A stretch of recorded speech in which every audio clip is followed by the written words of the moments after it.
in front of the speakers and the screen. Hallelujah. Jimmy on the microphone, just like the Lord intended. This is Jimmy Lakey. Hey! Unleashed, unfiltered, unfiltered. There's the things you're afraid to say. This is the day the Lord has made from the house of Lakey. And the Lakey Entertainment Towers be proclaimed. Streamcast, podcast, broadcast, information, entertainment in Jesus' name. Oh, yeah. From the house of Lakey to the ends of the earth, you are tuned in to Jimmy Lakey. Unleashed.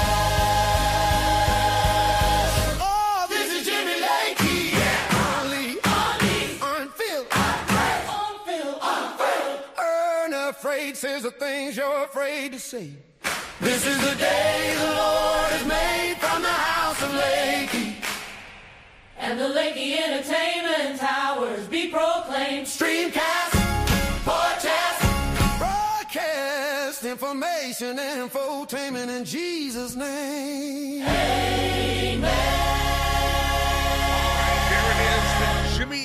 The Jimmy Lakey Mass Choir, Brother Leroy.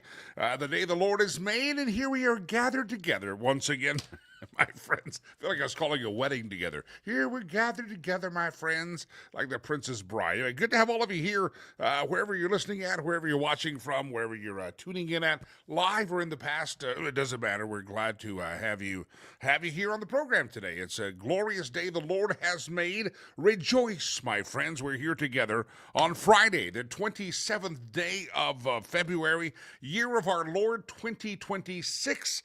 And pleasure to have you here. Producer Chad confused me. He heard me say 27, and then I said 26, and he said it's 27. So we had back and forth. It was kind of like who's on first, who's on third. It was one of those moments of no 27. No, it's a year 26. So anyway, producer Chad and I were mostly mixed up, but we straightened it all out. And good morning, everybody checking in across America. Just saw Fort Collins. There's Arkansas checking in now, and wherever you're listening at, make sure you let us know where you are watching and or viewing, especially with the live audience. Thousands, and I do mean thousands. I have the receipts to prove it.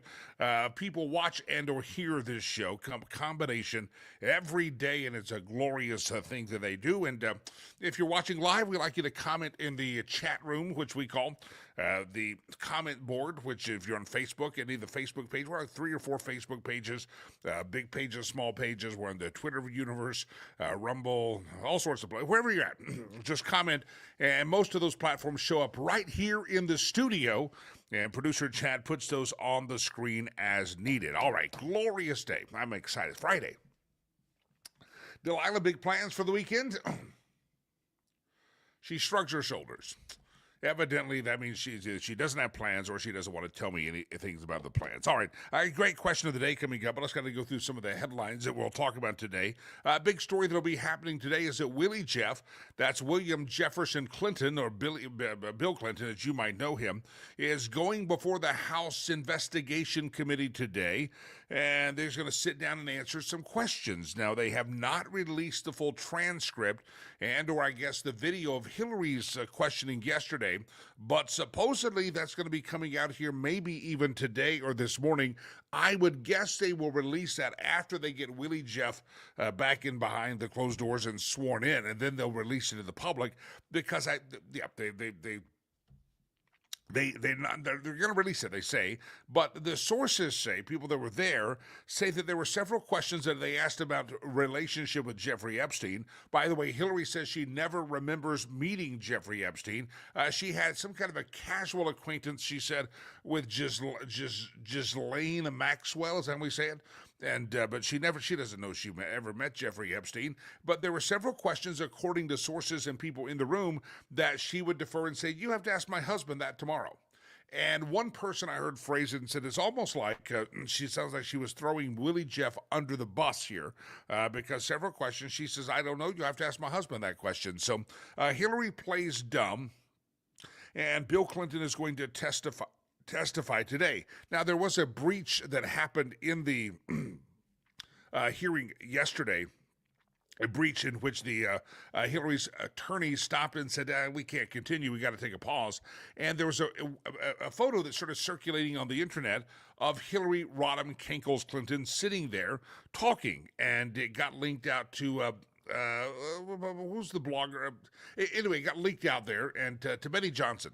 And he gave credit to Lauren Boebert, who lives just up the street here, from the Lakey Entertainment Towers, Congresswoman Lauren Boebert, and the Congresswoman at the center of the wild closed-door Tuesday, hearing testimony, is not backing down from her Democrat haters who are flipping out. Evidently, Lauren went to her phone and she sent off a photo off to Benny Johnson, and he tweeted it out. And Clinton left the room over the leaked photo. She returned, and then she sparred with Chairman James Comer, according to reports. Following the incidents, Democrats angrily lashed out at Lauren Boebert and her fellow Democrats. Robert Garcia, Democrat from California, said what is not acceptable is oversight Republicans breaking their own committee rules that they established with the secretary and her team. One Democrat from Arizona said, we're sitting through an incredibly unserious clown show of a deposition where members of Congress and the Republican Party are more concerned about getting their photo op of Hillary Clinton than actually getting the truth and holding anyone accountable.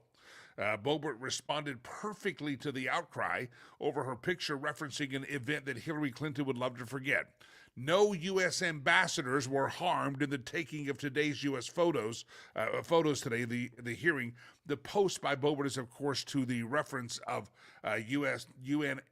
Ambassador Christopher Stevens and his death in the Benghazi situation. So anyway, they got upset. I did not reach out to Lauren yesterday. I thought I was texting her, but then I figured I would text her, and then I said, she's going to say, I haven't heard from you in 4 months, 5 months, 6 months, a year, and now you text me about this story. So I chose not to text her. I figured out all the information I wanted. But Lauren Boebert at the heart of that little incident that happened yesterday, and she leaked out some photos, and they paused it for about an hour, and then they got back on track and said, okay, let's get back to the hearing. So that threw a little tantrum. It turned out to be not a big deal, and she has a response, and she references the Benghazi situation with Ambassador Stevens whenever she talks about this photo leak. Is it really a leak? It's really, I guess it is a leak. Leak kind of sounds secret, clandestine, but she asked for credit on the photo. She got all the credit, and she gets all the attention here, and that was that. So anyway, what do you think Bill Clinton's going to do? I wonder how much of the Fifth Amendment he's going to have to plead. I plead the Fifth, because there's just so many photos. When you're going to show Bill Clinton in a hot tub without at least his shirt on, who knows if he has his pants on, and a young person, a young girl, assumedly, is sitting there, and her face is blurred out because she's assumed to be or declared to be a victim of Epstein and his island, and she's in the hot tub with Willie Jeff. If you're Bill Clinton, I think that you might want to start claiming dementia. I'm not sure that's what's going to happen, but I'm wondering if dementia is going to be the claim of the day, and it will be interesting to see exactly how that plays out. But Bill Clinton is going to testify today. Hillary's testimony will be posted and or released sometime today, and then I'm guessing sometime either over the weekend or next week, Bill Clinton's testimony. They both wanted televised testimony. Now, they did ask Hillary Clinton, hey, now that you've had your private hearing, your private deposition, James Comer says, you're welcome to have a public one now. Do you want to have the public one now? And she says, no, I think I've had enough. So she didn't really want the public one that badly because she's walking away saying, no, I've had enough of this committee. It went on several hours, I think 4 hours just for the Republican side to question Hillary Rodham Kinkles Clinton. So we will see how that turns out today. That's a story that is forthcoming. It'll be developing throughout the day. And Bill, I think they should testify. I think they should put them on television. And I understand the legal reasons of the deposition, and they want to get both of them privately on the record of saying stuff and not turning it into a showboating opportunity. But I think televising these hearings would be fine. I also am baffled as to why they agreed to go to Chappaqua. They didn't make Hillary Rodham Kinkles Clinton or Willie Jeff go to the Capitol Hill. They went to Chappaqua. They've rented out a small space in a university hall, and they're doing the interview there. And I just think that's kind of a special treatment. And I guess if your last name is Clinton, it shows that you get special treatment. If you and I got hauled in front of that committee, I'm guessing you're not going to be able to set up your meeting in Denver and have the whole committee travel to you, or you're not going to have your meeting in Boulder at the University of Colorado or Fort Collins at the Colorado State University. I'm guessing they're going to make you come testify with them. But Bill Clinton and Hillary Clinton get to go down the street from their house at Chappaqua, New York, and do their testimony there. All right, all U.S. personnel has been told, oh, here's a comment coming in. Hey, Jimmy, I wonder if Bill Clinton will use this fallback line, I did not have sex with this woman. Well, remember the reason that Bill Clinton is called Slick Willie, right? It's because when he was testifying in the Monica Lewinsky scandal that happened, Bill Clinton was said, they said, did you do this? He says, well, it depends on the definition of what is. Bill Clinton's pretty good at this, and he knows how to avoid answers. I would suggest he's probably going to plead the Fifth a lot, but I'm not exactly sure. Maybe he's still deft enough in the mind to bring out some of these parsing of words that he did in the Monica Lewinsky scandal. But Bill Clinton in the crosshairs of the committee today in Chappaqua, and it's going to be interesting to see how that pans out today. Bill Clinton, Willie Jeff, going to testify today. All right, the U.S. Embassy in Israel has ordered and recommended and highly suggested for all non-essential personnel for the U.S. Government to get the heck out of Israel. They're saying, get the heck out.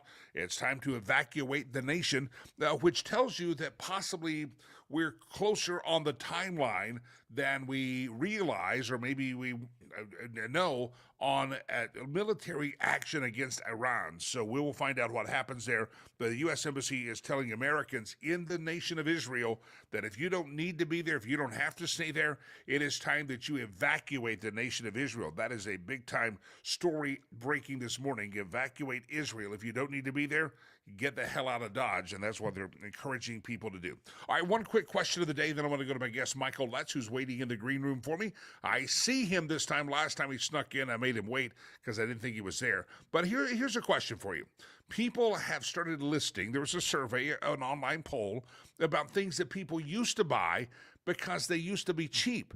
But now the price is what they call outlandish. The price has gone up.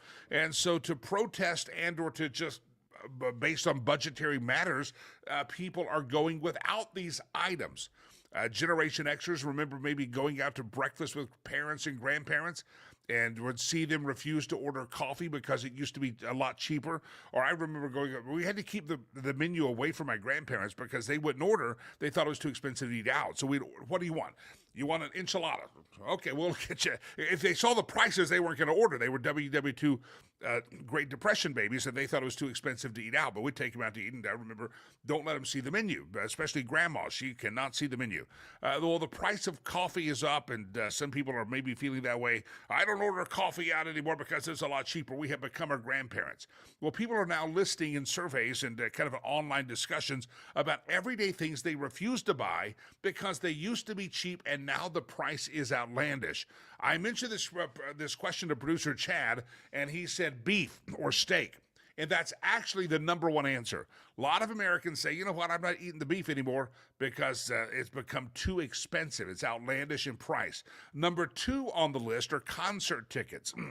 Yeah, they've been soaring for a while now. I used to be in the concert business, so I know that the tickets have soared, and a lot of folks say, no, I'm not going to botch the concert tickets. Sporting tickets as well. I have no desire. You could take me to my beloved Dallas Cowboys and say I'm going to get season tickets, and I probably sell half of them off. Just the crowd, the amount, if you're paying for it, it's different. But yeah, concert tickets, and I would say sporting event tickets are some of those things that I just have no desire for, especially with the outlandish prices there. Number three on the restaurant, it ain't coffee at the restaurant, but it's beer, wine, or liquor at the restaurant. This drink should not cost as much as the meal, say some commenters. Even mocktails, that's the one without the alcohol but look like you're drinking but you're faking everybody out. Yeah, even those are often really pricey, and you're like, why is that half the cost of my meal for you to put some kind of a juice and some sparkling water? I don't understand. Now, here's a number. There's a lot on the list. I'll get to all of them later. But fast food is on the list as number four. I used to eat fast food, but I don't eat it anymore. But here's what's interesting. Chipotle.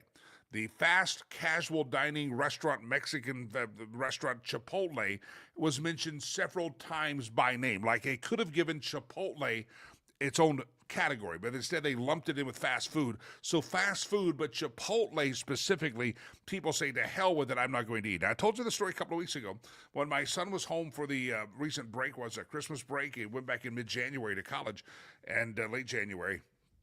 We had a Chipotle open up down the street from where we lived, brand new. Went in there, ordered average things, and I got to the register, and somehow we had spent $52 between the two, $52 between the two of us. And I started looking at the receipt, and I said, this is highway robbery. Listen, if you're a franchise owner or a corporate store of the Chipotle, you suck. Your food is not that good, and you're way too overpriced. And I joined with the group that Chipotle should be specifically mentioned as a place you're not going to eat at anymore because the prices have gone way too high. But fast food, there's your top four. And so there's your question of the day. Everybody comment your question of the day. What are some things that you don't buy or don't partake in anymore because the price has gone up way too high? A lot of comments coming in, I see. Jeff on the YouTube channel says now Slick Willie is going to have to say he did not have sexual relations with that man, meaning Jeffrey Epstein. Question of the day on the Rumble channel. No more sides of guacamole or sour cream. Yeah, that's why I always like Qdoba. If you don't have the Qdoba, they included all that. Chipotle was You want a scoop of that? That's $5. It was ridiculous. All right, ladies and gentlemen, investusa.org. Our buddy, good friend Michael Letts. We have him back on twice in a week because I gypped him on time this week because I yapped past part of his segment, and we're making it up to him. We're reconciling the differences in the time allotment that he gives us. Michael Letts, welcome back in, sir. Well, thank you, Jimmy. It's always a privilege, and I got a kick out of your question of the day, shall we say. It just happened to me this morning, Jimmy. Went to the restaurant for takeout that I would normally go for breakfast, and I wanted some honey with the toast. Yep. And they said that'll be 99 cents. And I'm going, you've given me honey or toast for 30 years. You're going to start charging me for about that much honey? A dollar? I don't care about the dollar. I can't believe you're going to charge me for honey to put on the toast. I just got so disgusted, Jimmy. I said, you know what? Forget it. I'll find some other place. I left. Yeah. See, that's they get you. They get you. It's like the side of sour cream. Listen, it's a dollop of sour cream. It's almost like I remember. It's almost like you want to take your own. Like I've got my little squeeze bottle of sour cream. I bring my own honey, damn it. I'll do. Yeah, it's ridiculous. So honey at your favorite breakfast spot. By the way, it's Friday. Sometimes after the show, I treat myself to a little. Go down the street to the diner and have a little breakfast. And I'm now hungry. Now that you mention that, it's all your fault. Well, good. Make sure you get extra honey and see how much they charge you, Jimmy. Yeah. I like this little diner. They call me honey. That's why they call me honey. That's well, you probably get it free then.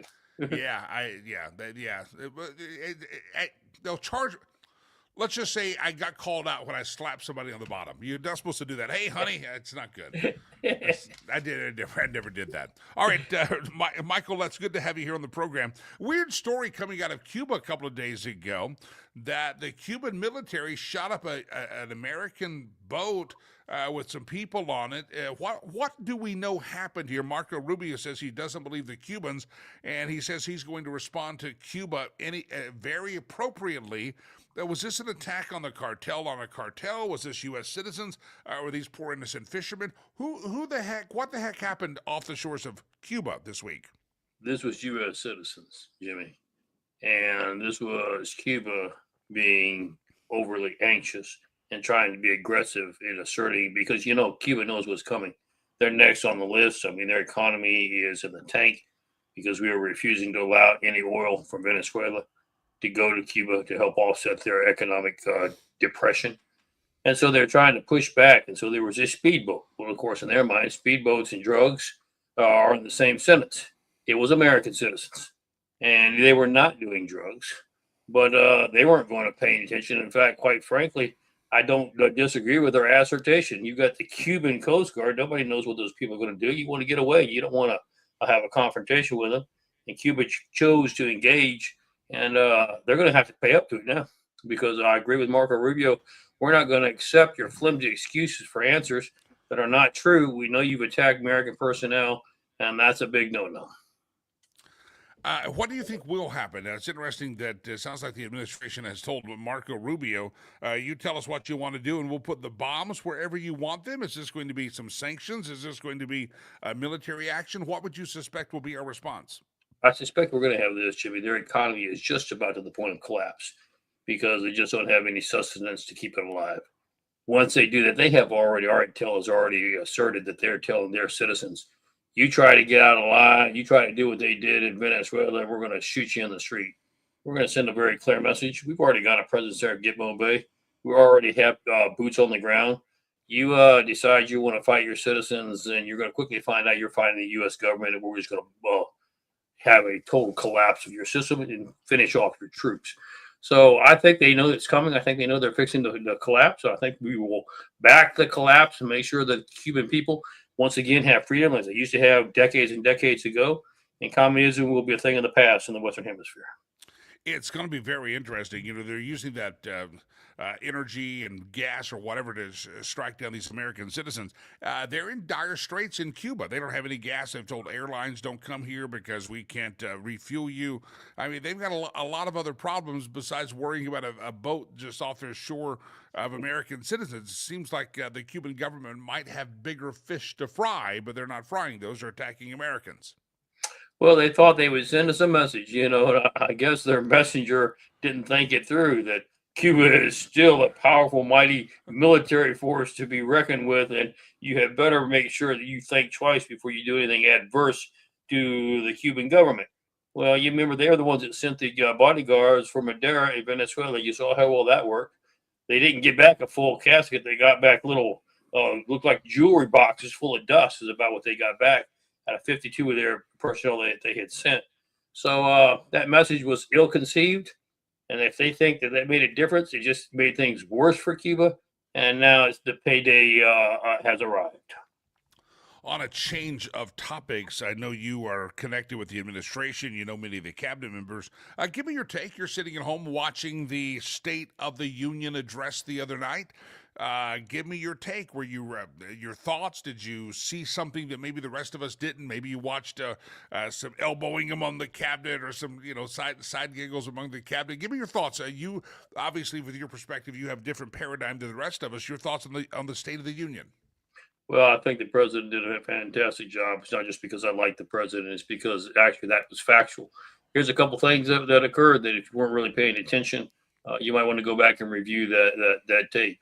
The Supreme Court got the shock of their life when they thought that they had settled and ended the matter on tariffs, and the president announced, as I knew he was going to, there's more than one way to skin a cat, and we're going to make sure those tariffs stay in place. And we've already got the ways, proven ways.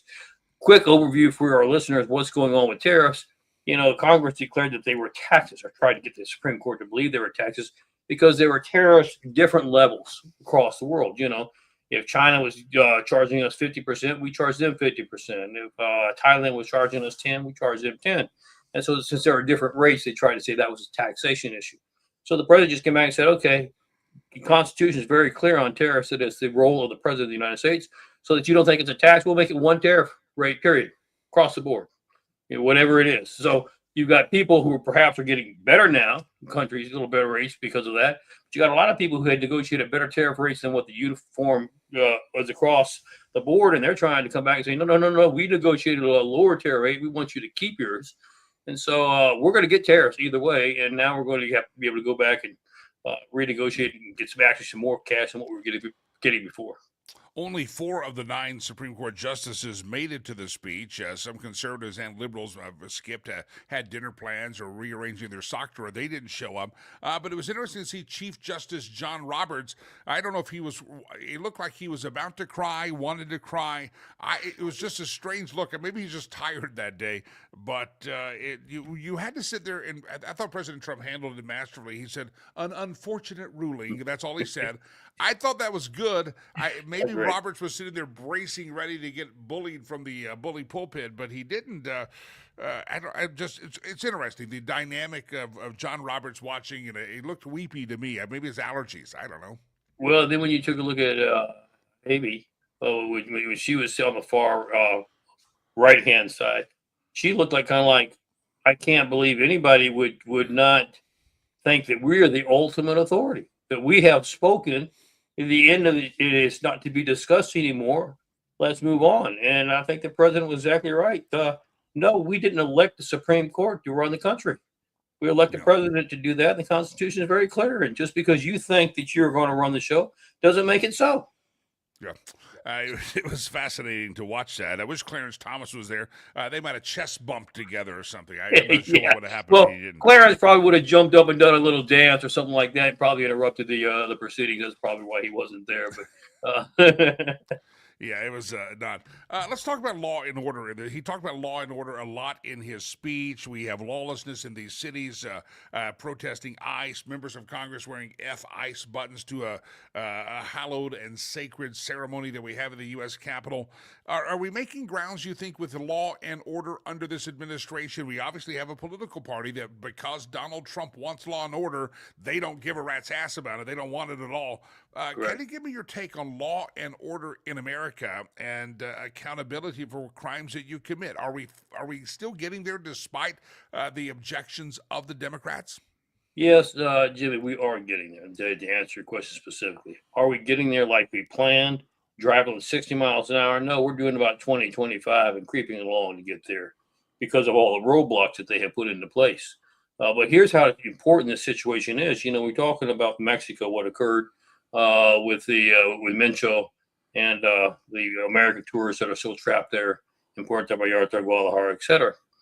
And one of the things that is not coming out of the mainstream media is, of course, the president wanted us to move down there from the day he was sworn into office because of the fact that Mencho was part of the human sex trafficking. Now, what they don't understand is by taking Mencho out, we have all of his data. And we have a list. In fact, the list was 221, I think it was at my last checking yesterday, of high profile global names who are putting in their request what their preferences are when they're asking for their merchandise for the children that they want to be sent. And so this thing is going to continue to escalate and grow. And it just goes to show you how corrupt this has become all across the globe now. We're not going to let it die, Jimmy. Yeah. There's a story in Denver that came out yesterday that the mayor of Denver, who's a little pansy himself, but he was one day going to put the Denver cops at the county line and keep ICE out, and now he says that he wants to have a resolution in which Denver police can arrest ICE agents that they feel that are breaking the law or being mean or nasty. So that's never going to go anywhere.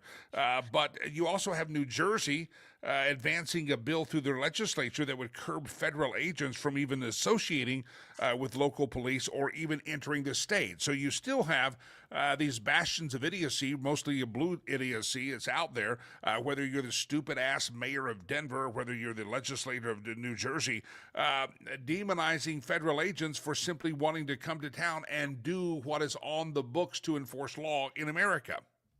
Well, you're right, Jimmy. And here's what's so ironic about it, talking about Senator Schumer, Chuck, and the whole Democrats refusing to fund Homeland Security and trying to blame it and say by not funding them, we're punishing ICE. Problem is, ICE has already got its funding under the big, beautiful bill. Who you're punishing is Border Patrol, Coast Guard, TSA, FEMA, and others. And right now, we've got a major crisis, Jimmy. We talk about what's happening in Mexico. They desperately would love to continue to open up the borders again and bring their fentanyl and human sex trafficking across uninhibited. And the people that are out there that have brought it down to zero are Border Patrol or Coast Guard, making sure that they can't come in from the seas. And those are the ones that are trying to affect and take their budget away from them. I've never understood how the Democrats can justify saying we want you as an American to feel free to be safe, but we're going to take away all the protections that the government is supposed to afford you. Just idiocy.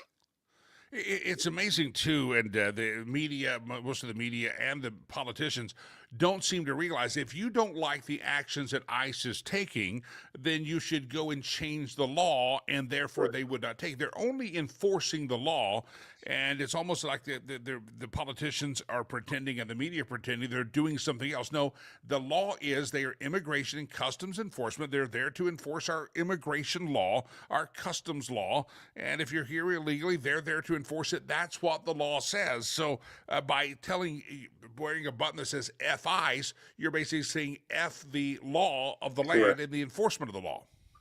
Well, I think when you look at their list of demands, if they don't get, they're not going to agree to vote for funding for Homeland Security. One of the craziest demands on that list is you cannot come into our state or our city without being invited. So ICE cannot come in and perform any duties anywhere that they're not asked to come in. Since when, Jimmy, do we have to ask law enforcement to come in to hold the law? That's the craziest notion I've ever heard. That just shows you how distorted their mindset is. I really believe they're mentally ill. They really are. Yeah.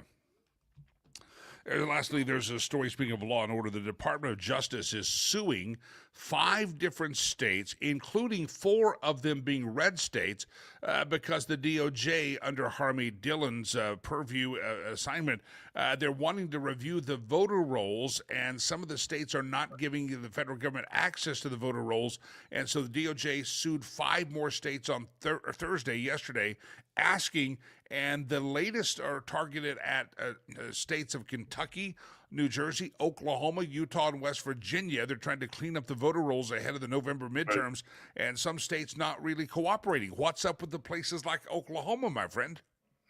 Well, we've got this tremendous problem across this country where the Dems have become experts at packing the list, changing the list, talking about the voter registration list, and being able to produce phantom votes. And we know it's there. I mean, how can you get an example, Jimmy? How can you get 2 million votes in an election when you only have 1 million residents? I mean, it's very simple to see how the abuse is occurring. They know that, and they don't want you to be able to document it, so they're refusing to turn over the records. Well, the fact of the matter is, we can get those records whether they refuse to do it or not. We'll just bring in the U.S. Marshals and kick it in. It's just interesting, Jimmy. I was going to throw you out another story that's just broke the last few minutes ago. They just briefed me as I was coming on. With Homeland Security, Christy was telling me that they just discovered a room this morning, okay, that has been operational for 12 months. Nobody knew it was there. They've had people coming in, wiretapping, downloading information, trying to hide files. It's shocking. And this is on their own campus. And they've just discovered it. And we've been in office for what, 14 months now? Yeah. Well, Kash Patel's discovered that they were tapping his phones or getting his phone records. Susie Wiles as well. Yep. I mean, she was a private citizen, and they said, well, no, the lawyer said we could do it. And the lawyer says, like hell, I said you could do it. These people, about 10 agents got fired, I believe, yesterday because of this. Correct. But firing, if this was not authorized and or apropos, it seems like firing should be the least of their worries. What are we hearing about this? Is someone going to be held accountable legally? Well, and here's, I'm tying all this into one reason, Jimmy. We have more than enough evidence, whether it's Russiagate, whether it's, we're talking about now them editing files at Homeland Security, whether it's illegal spying in the Bureau. We have so much evidence. We don't need another piece to move forward with prosecution. The question now is not should we investigate it, wonder what's going to come out of it. It's do we have the backbone to prosecute? We are ready to move with indictments. Our military tribunals, I mentioned this on the air before with you, the lists that have come out, whether it's from Venezuela, et cetera, all that information is there. You say, well, how come we haven't done anything with it yet? It's all sitting at the end of the funnel, ready for indictments. Do we have the backbone to go on ahead and pull the trigger and issue the indictments to move forward? What's the answer to that question? You've got some very powerful people in our government and across the globe who are using every call-in favor they can find to say, well, I'm not telling you you can't go after me, but you don't have to do it today. Let's wait another 6 months. Let's wait another year. And you're having this constant delay. They're hoping to run out the clock. They're hoping in a football game just to run out the clock. Early in the administration, Pam Bondi and Kash Patel announced that there was to avoid the statute of limitations, there was going to be an investigation on a grand conspiracy, which collapsed and got rid of those statute of limitation problems. We're over a year into that too. Where are we out of the prosecutions in this grand conspiracy? Everything is lined up. All the information is there to prove it. We can move forward with that, with structuring the case that way. But we have had nobody yet that's willing to actually file the paperwork, which is why I have taken the position, Jimmy. I believe our judicial system is too corrupt. I'm telling the president, you are the only one with the authority as the commander-in-chief to go ahead and accept the findings of the military tribunals that are already been convened, and let's go ahead and take it out of their hands, move it into military tribunals. Once you break this, you know what it's like with the dam, Jimmy. Once you put a hole in the center, it didn't have to be that big. Once you put a hole and it starts going through, the whole dam collapses. And the same situation will occur here. But right now, they got their fingers in those dikes for everything they're worth. They're holding on for dear life. It's time to get another hole where this dam collapses. Yeah. Is this a Bondi issue? Is this a cash issue? What is the clog in the bottom of the drain? It's a bigger issue than the two you mentioned, and it's even a bigger issue than a Trump issue. I was on a show yesterday saying, look, we have to understand that Trump is not a king. He's not a dictator. He's the most powerful leader in the free world, but he still doesn't have total authority and the ability to make things happen with a snap of a finger. You're dealing with the most powerful and the most advanced people, shall we say, technology-wise, that are doing their best.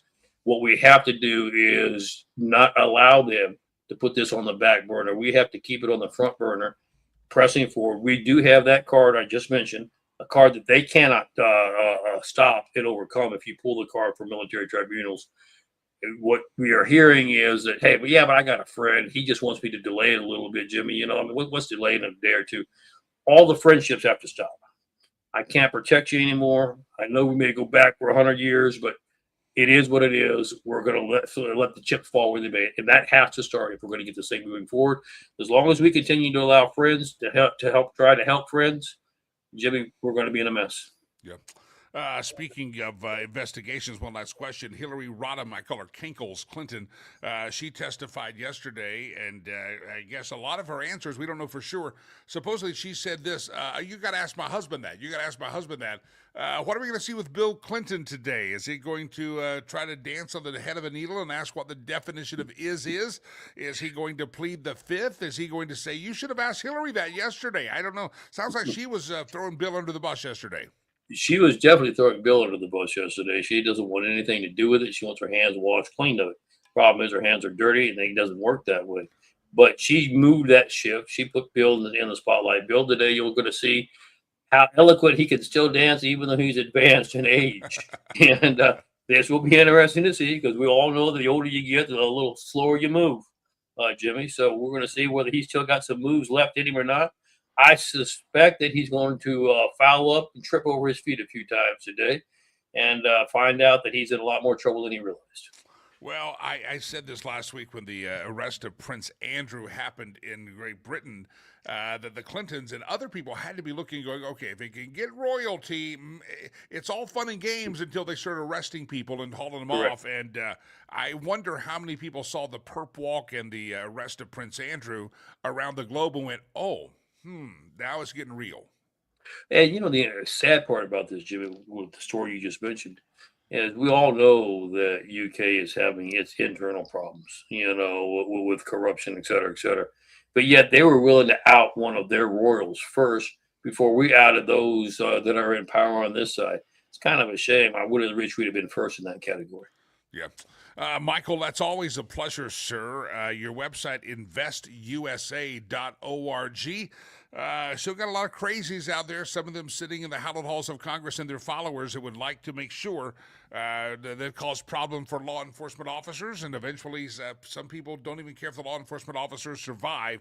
They have a death wish because they hate the rule of law. Your organization, Invest USA, is trying to make sure all officers, federal, local, statewide, they all get home safely by active shooter vest and gear, protective gear, and that's what they can do. Thank you, Jimmy. You're the best spokesperson I can find anywhere in America. So thank you for what you're doing. Thank you for caring for our cops. God bless you. God bless America, and we'll look forward to another day. A lot of folks, they hear that the full set of protective gear or armor is several $100, pushing $1,000, but every dollar counts. That's what some people don't realize. The power, there's power in pennies. I know we're not printing pennies, but just a couple of dozen pennies, everything adds up for most charities, like your charity, my charity. It adds up. That's correct. And now more than ever, now you've got cartel problems in southern Mexico. Cuba's fixing to be on the hot block. Iran's fixing to move south.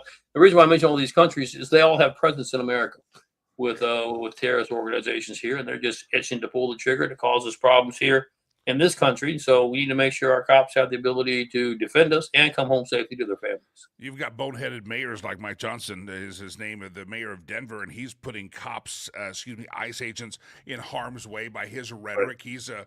He's a cop hater, and he would love violence on the street. I really believe these guys would get some in the spot and get out there and do press conferences every day.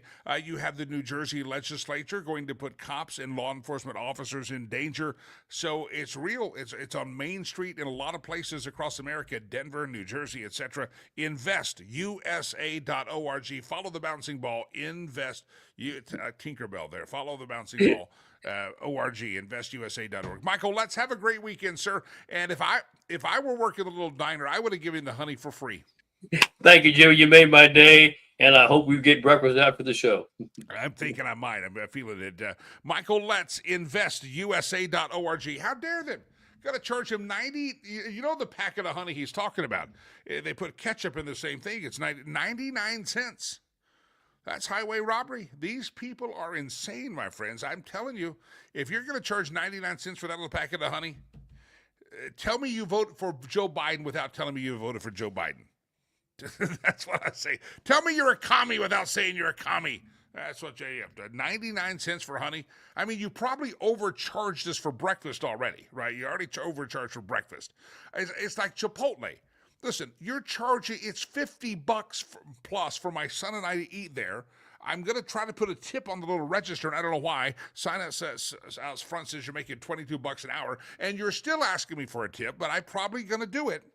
And I'm sitting there watching this whole fiasco and go, you're charging me for everything. And then one of the things that jacked up the price is we both got drinks, serve yourself sodas or serve yourself from the fountain and serving ourselves.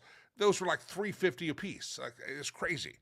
Yeah, there's like a 10-cent cost for a restaurant to put in a vending machine or a machine for you to fill up your own cup. The soda pops are not that expensive. It's anymore going to a restaurant and getting a drink with your meal, especially at a fast food or fast casual dining place.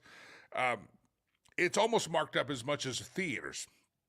And that's where we're going to get to. Everybody kind of, how many of you sneak your own snacks into the theaters? We have to do that as a question of the day. How many of you sneak your own snacks into the movies because they're too pricey to buy M&Ms or whatever you're going to eat there? How many of you sneak your own drinks and or snacks into the movie? And I'm thinking some people are going to start sneaking their own drinks into restaurants because it's just too expensive to do that. It's, I knew someone one time that they always ordered water at the restaurant because it was free, but what they wanted was iced tea. But being a good Southern person, they couldn't see themselves paying $3-4 for a glass of iced tea, and so they would do water and get extra lemon, and then they would sweeten their water. No joke. A friend of my mother's, she's passed away now, the friend has, but would sweeten her water to try to make it taste like tea because she wasn't going to pay $3-4 for a glass of iced tea. It's getting there at all these restaurants. You have to sneak in your own Diet Coke in your pocket. I'm sorry, I brought my own soda. Thank you very much. I brought my own Coca-Cola Zero. Thank you. Because you were going to charge me $4 for that, and that's too much money. All right, there's your question of the day. Things that you used to spend money on or you used to buy, but you don't do it anymore because the price has gone way up, and it's just not affordable anymore, so you're skipping it. Ladies and gentlemen, it segues actually into a great topic we're going to hit with Sherry Cree, one of the great sponsors of our program. A lot of folks have been out of the real estate market because it's just gotten too high. The cost of homes, the cost of living in certain states, and then you go to the bank and you try to get financing. You're like, that interest rate is how much? Breaking news, Sherry Crease got it here for us. Interest rates for the first time in many years have fallen to below 6%. Sherry Cree, welcome to the program. Good morning, Jimmy. Happy Friday. Happy Friday to you. Big, always weekends are busy for you realtor types. You got open houses. You got people wanting to see houses. You got a busy one lined up? Yes, the spring market has started. It's going to be March on Sunday. So. Oh, wow, that's crazy. Are some of these interest rates falling? You've been in real estate a long time, and of course, a few years ago, especially in Colorado, interest rates were really low. The real estate market was booming, bidding wars on houses. I mean, it was just crazy what was happening.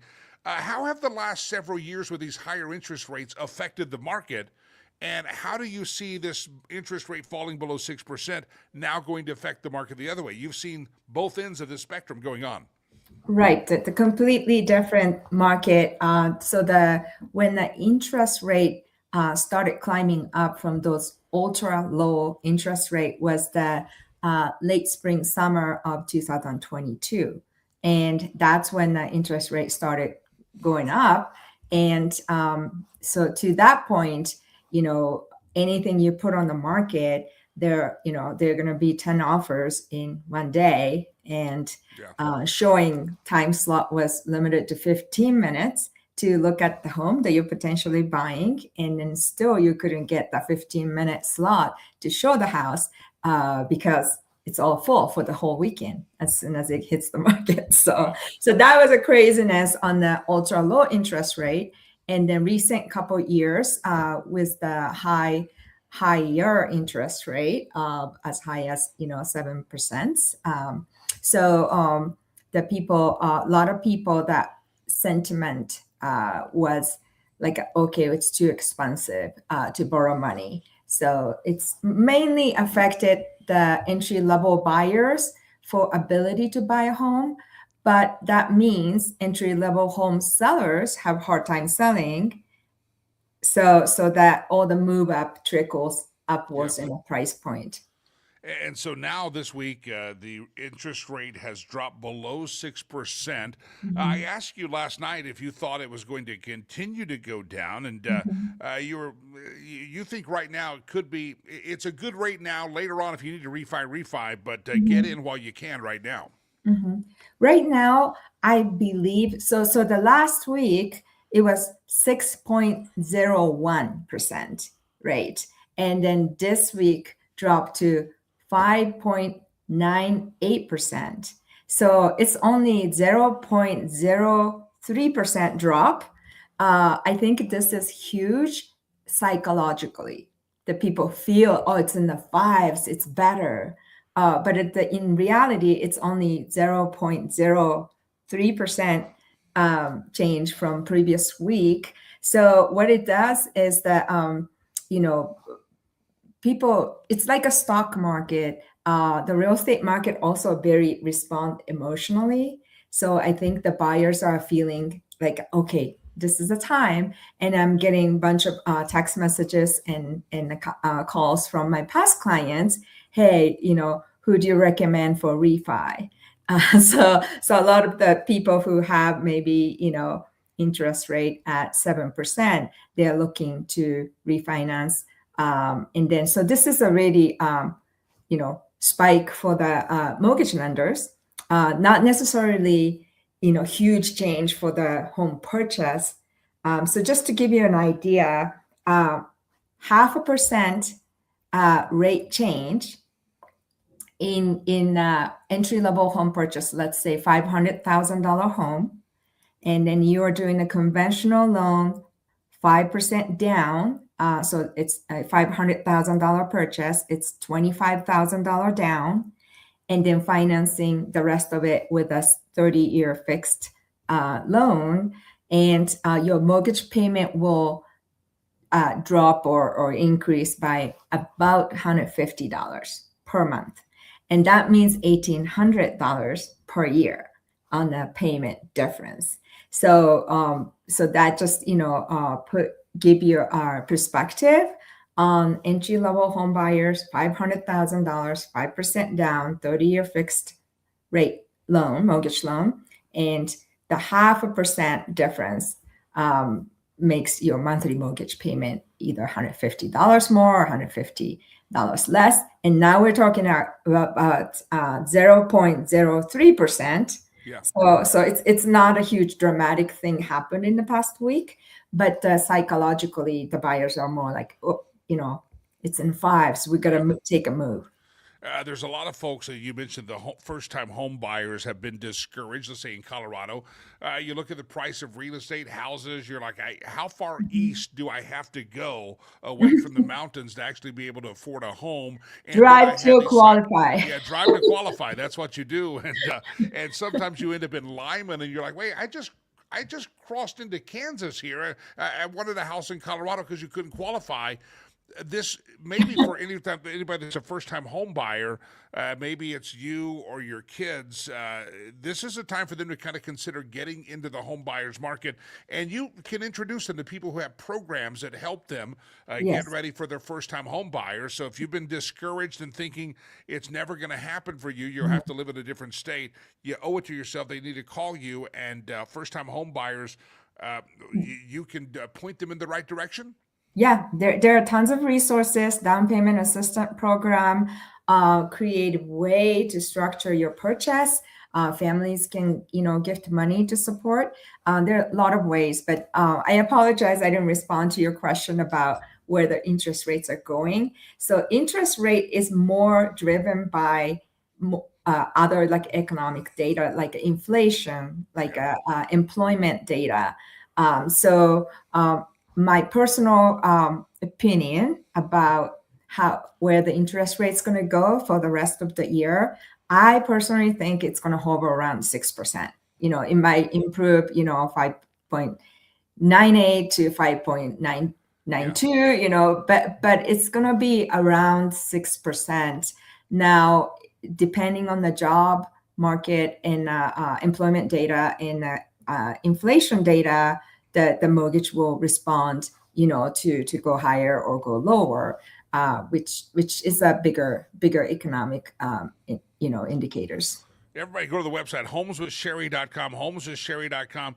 Sherry, a couple of weeks ago, you posted you were driving around. Speaking of drive, do you qualify? You were up in Eaton and Windsor. You were covering pretty Wellington. large swath of land up there. Uh-huh.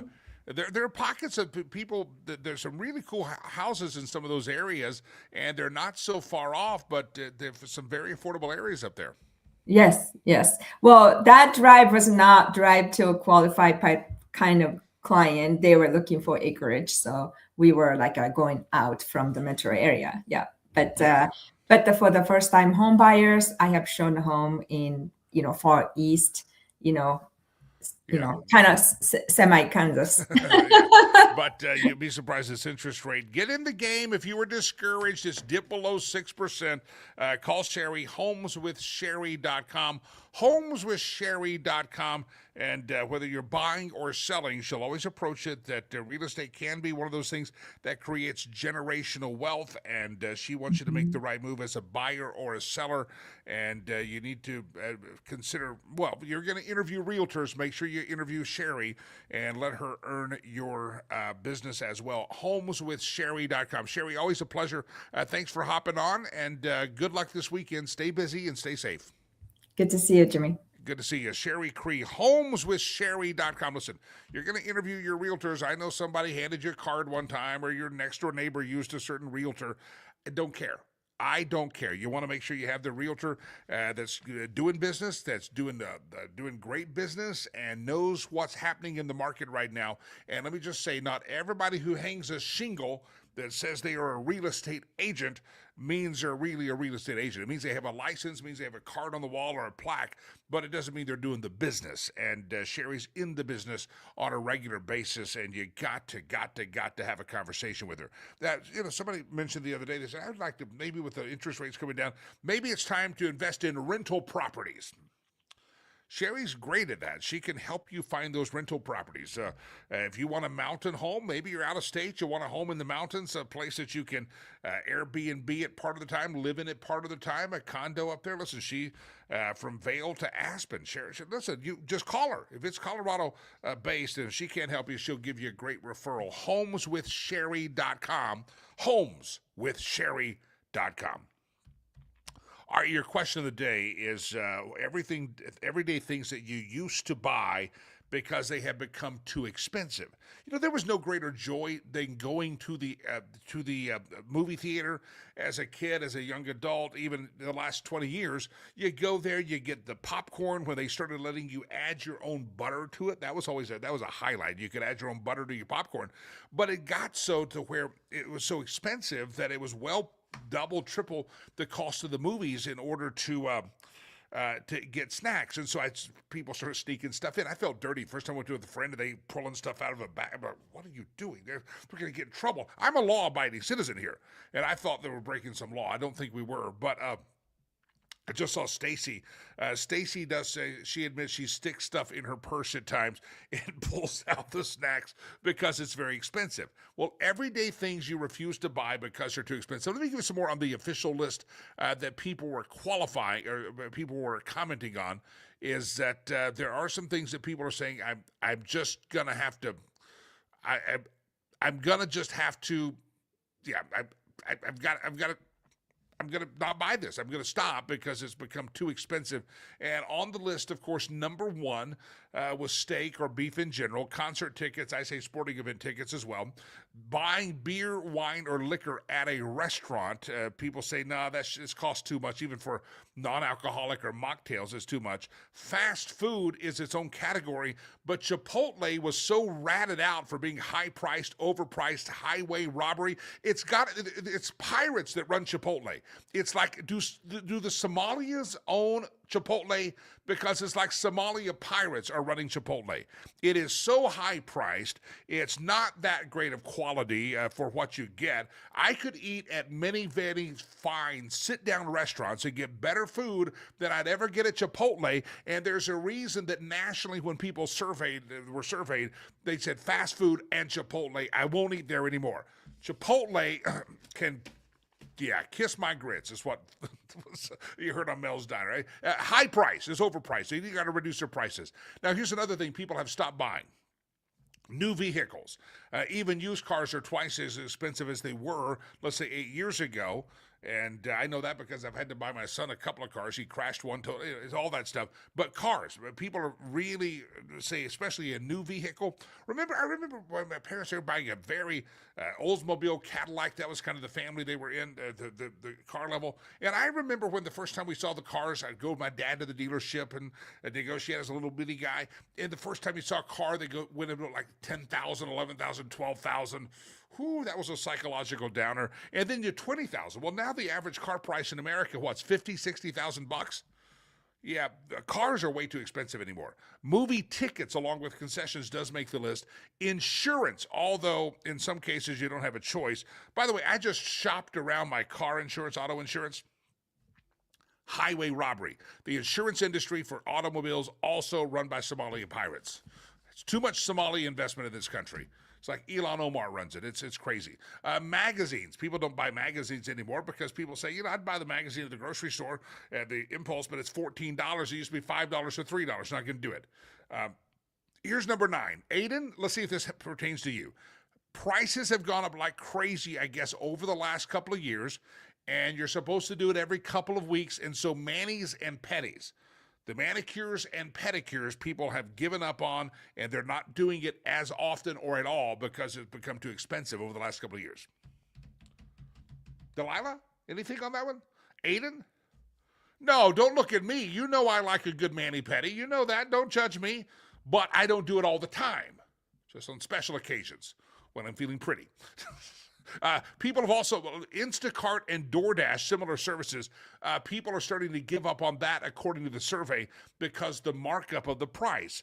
Sometimes the markup, you're like, I could have picked this up myself for $25, but it's $35 or $40 because I tipped and I had a DoorDash fee, and screw it, I'm not going to do it. So people are giving up on that. New video games. The last 20 years, the cost of buying a new video game has doubled, and so you go to the used video games, I guess you do. Soda, especially the name brand ones, potato chips is on the list. Streaming services, a lot of folks shopping their streaming services say, I'm not going to do it anymore because of the cost. And here's the most peculiar one on the list, number 15. The number 15 on the list, you ready for this? Number 15 on the list, toilet paper. I got nothing on that one. I don't know how that makes the list.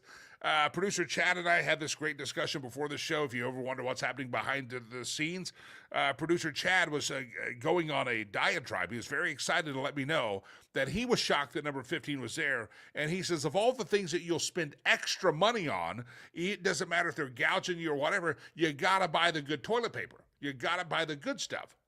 Like not the store brand, not the stuff that you can see through. You need the stuff that it's almost going to clog up something because it's just so thick and luxurious. But if you number 15 on the list, if you stop buying toilet paper, are you showering? What are you doing? I just don't even know. Ray says he has given up medicines or a doctor's visit. That's probably not good, unless your doctor's Dr. Fauci. Our Lois says, flashback, I remember when you were asking your listeners for suggestions on what to get River for a car. Yeah, well, that's a few years ago. He's now 21. He was 15, 16 then. So, yeah, you've put up with me a long time, Arloa. God bless you. You're a saint, I'm guessing you are. Let's see. Somebody says, I need to take a photo today. I'm matching so well. Oh, thank you. I appreciate that. I appreciate it. I've got a blue shirt on. It doesn't look green. It's actually blue. My glasses here, my shirt logo, my hat logo. Listen, I'm a real fashion plate, my friends. There is nothing more. I know it causes some of you to stumble in your walk with the Lord, but you're welcome. Yeah, the blue glasses. Somebody told me yesterday I should get red glasses, and I said I don't wear a lot of red shirts. They said I should get red glasses. I might. You never know. You could be surprised what I buy myself. Anyway, everyday things that you refuse to buy because they're too expensive. Does anybody agree with this toilet paper thing? I don't get that one. That just seems a little bit weird. All right, I've got a couple of other stories we'll move into next week.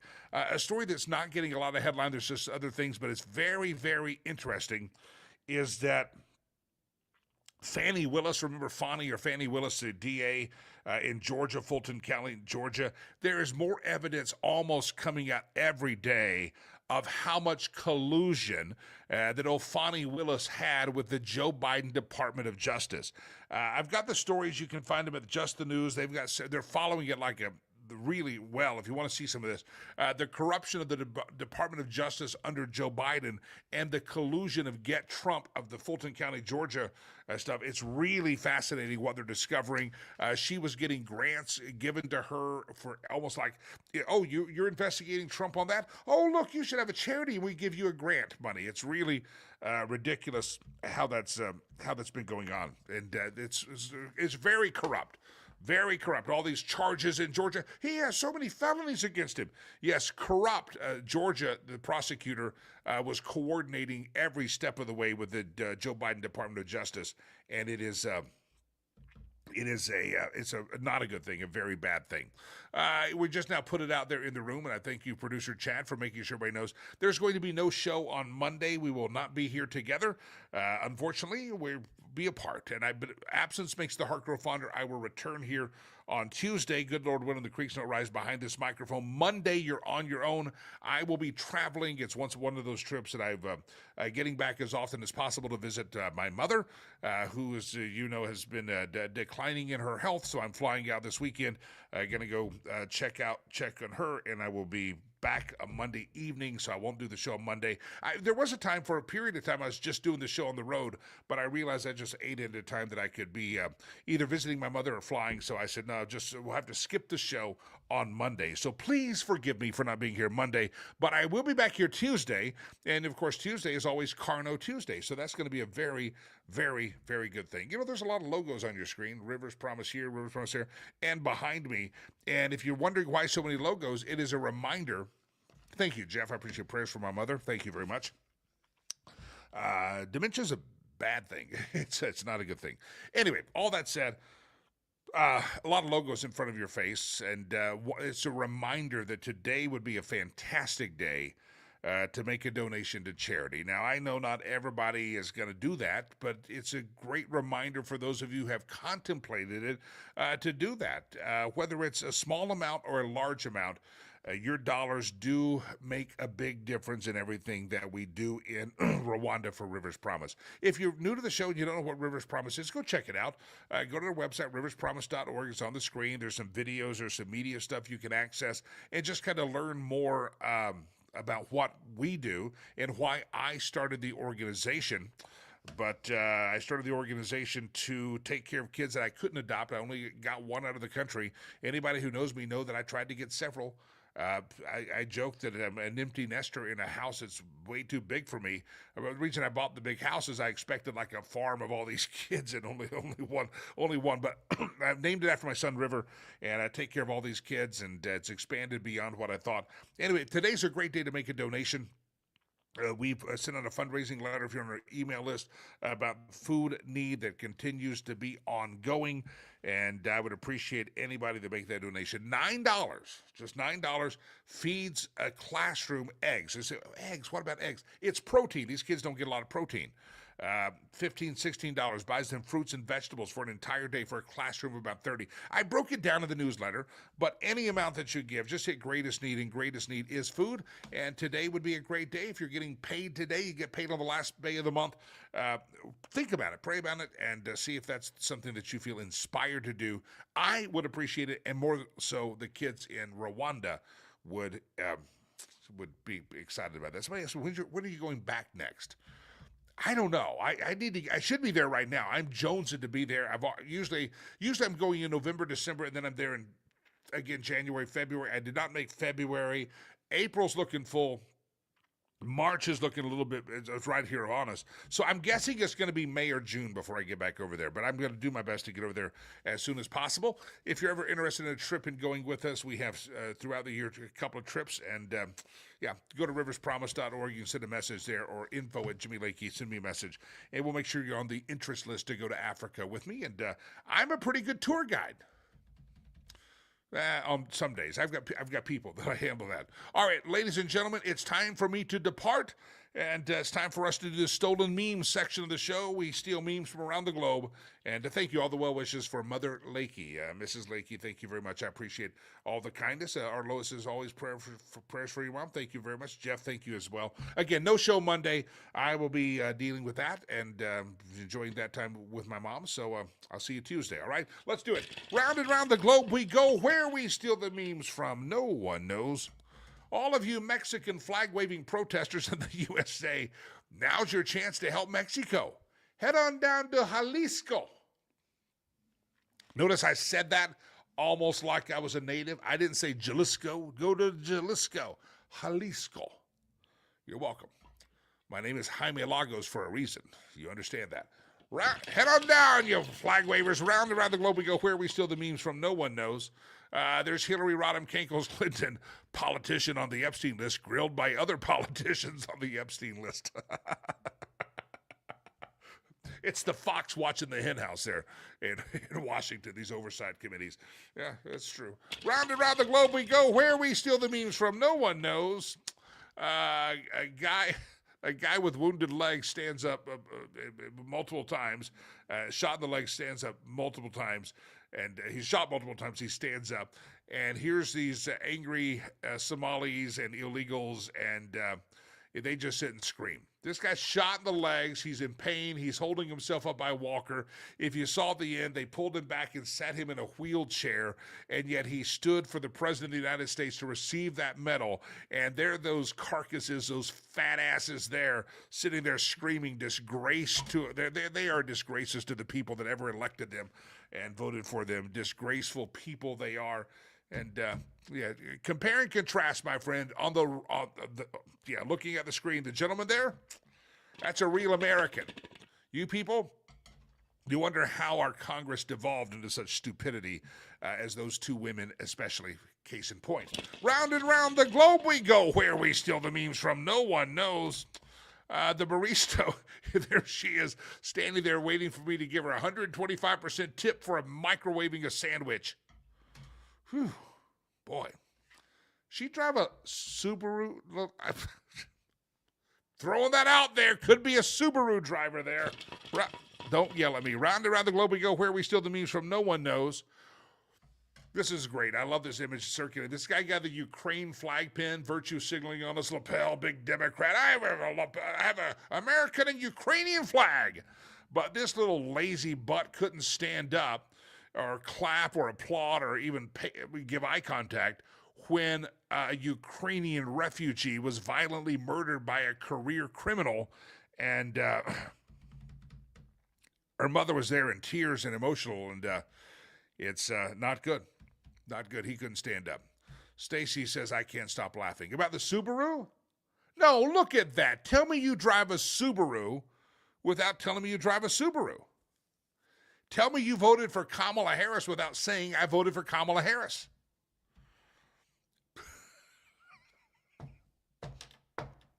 I'm not going to say that one. Tell us you're not getting lucky today without saying you're not getting lucky today. Tell us you're not going to be on... You're not going to be like Jeff on the bearskin rug on Valentine's Day without saying that. There's the image. You're welcome. I think we have screwed any ass. By the way, Subaru, if you're listening, we'd love to endorse your cars. I will drive a Subaru. You sponsor this show. You're on, man. I'll do the show from a Subaru. $20 is $20, my friends. It really is. Let's see. Round and round the globe we go, where we steal the memes from, no one knows. I believe love is the answer, but I own a handgun just in case. There's a great quote from Senator John Kennedy from Louisiana. I believe love is the answer, but I carry a handgun just in case. That's good advice. I like that. Round and around the globe we go. Where we steal the memes from, no one knows. There it is, all the way from the Great Wall of China, my friends, is the gong that says, please stop stealing the intellectual property. Leave some for us to steal, say the communist Chinese. And so we're going to leave the rest of the intellectual property for the next several hours for the commie Chinese to steal it. All right, don't forget donations, riverspromise.org. Love to hear from you. Come on, don't be, you got paid. Don't have the alligator arms. I left my wallet at home. I can't reach it. No, don't, make a generous donation.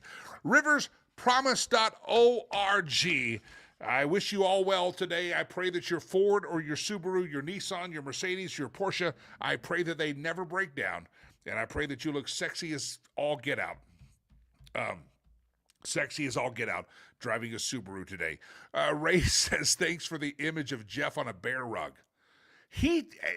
I'm just repeating him. He said that he was going to watch television on Valentine's, and do we have to go through this again? Yeah, it was Jeff who gave the image. I just simply reminisced. I'm kind of grossed out myself thinking about this now. Everybody, have a great day. Make a donation to charity. Making a donation to Rivers Promise is like a sorbet. It cleanses your palate from the images we have just put in your head about bearskin rugs and that Subaru driver we just showed a photo of. It's automatic.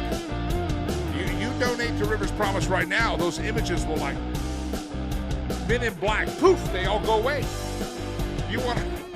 I'm making that up. That's not real. Ladies and gentlemen, I'll see you Tuesday. Thanks for your love and prayers. Thanks for tuning into the show. Thanks for supporting Sherry Creek. HomesWithSherry.com. God bless you. God bless America. Jimmy Lakey. Peace. I'm out of here.